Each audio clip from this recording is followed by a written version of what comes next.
Está con nosotros Manuel Camilo González, profesor de Relaciones Internacionales. Manuel, bienvenido a NTN 24. Buenas tardes, Nicolás. Muchas gracias por la invitación y un saludo para la audiencia de NTN 24. Manuel, ¿genera intriga que Elon Musk, alguien de un contexto empresarial, tecnológico, esté en el Pentágono? ¿Qué tenía él que hacer allí? Bueno, ciertamente nada, pero parte del gabinete de Donald Trump seguramente, como lo explica un poco la nota, está muy relacionado con esos recortes que está queriendo hacer el presidente Trump en la administración pública. Y en ese sentido, creo que la única explicación plausible de su presencia allí y que obviamente esté un poco enterado de las actividades del Pentágono, pues ciertamente tiene que ver con la reducción en los recursos que se pueden destinar para defensa.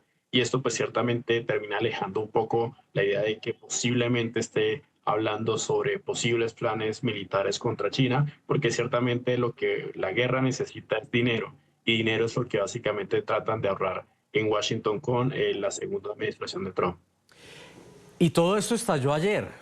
Ayer cuando allí mismo con el secretario de Defensa, Donald Trump anunciaba un nuevo superavión de combate que es el F-47, un primer caza de sexta generación mundial, y todo esto con la sombra de ese titular del New York Times de que Estados Unidos se estaría preparando para responder a una eventual guerra con China. ¿Qué tan plausible, qué tan probable es este escenario? ¿Cómo lo ves, Manuel?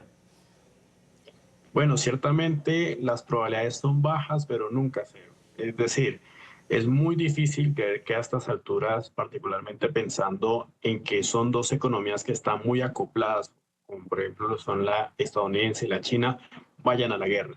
Ciertamente, como reza el refrán, la violencia es perjudicial para los negocios.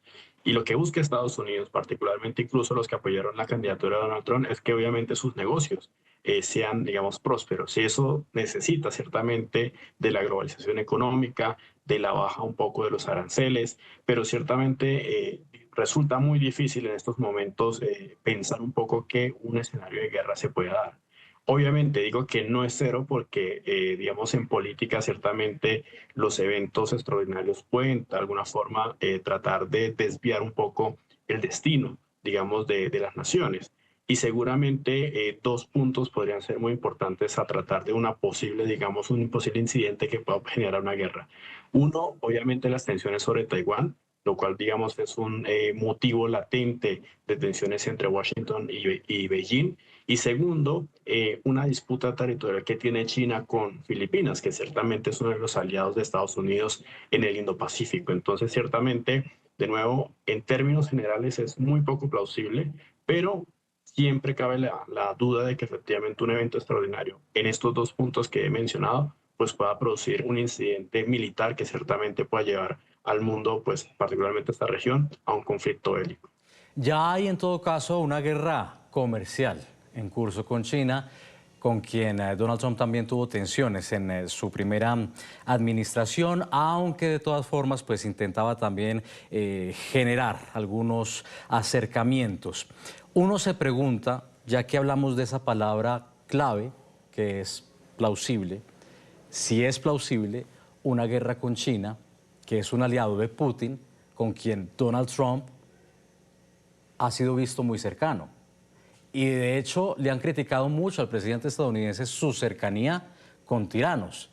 Y en ese orden de ideas tiene una lógica geopolítica una eventual guerra con China cuando está tan cercano con Rusia. Bueno, primero hay que decir que la política exterior de Donald Trump en estos momentos no tiene principios y por principios quiero decir ciertamente valores particularmente relacionados con la democracia, con el régimen político. Es decir, a Estados Unidos en estos momentos no le importa tratar si con un presidente elegido democráticamente o un autócrata que lleva más de 20 años en el poder. Es decir, creo que es indiferente. Seguido a esto hay que decir que la política exterior es una política de tipo transaccional. Es decir, es una política que está obviamente ligada a la lógica de dar y recibir. y ciertamente ese dar y recibir sea en una mesa de negociación. Por eso un poco los términos muy duros de Estados Unidos frente no solamente a China, sino a otros países, incluso en la región aquí en América Latina, de imponer aranceles para obtener ventajas económicas. Y en tercera medida hay que pensar ciertamente que esto no es un movimiento, digámoslo, raro, por lo menos en la política exterior de los Estados Unidos.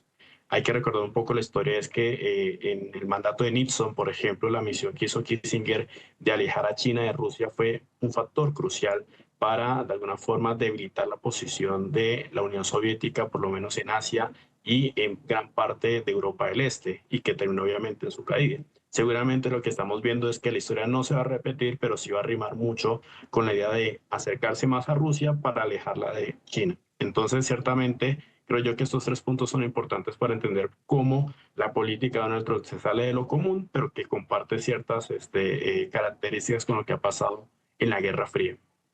Las apreciaciones de Manuel Camilo González, profesor de Relaciones Internacionales. Manuel, gracias por haber estado con nosotros. Saludos. Muchas gracias, Nicolás, por la invitación. Hasta luego.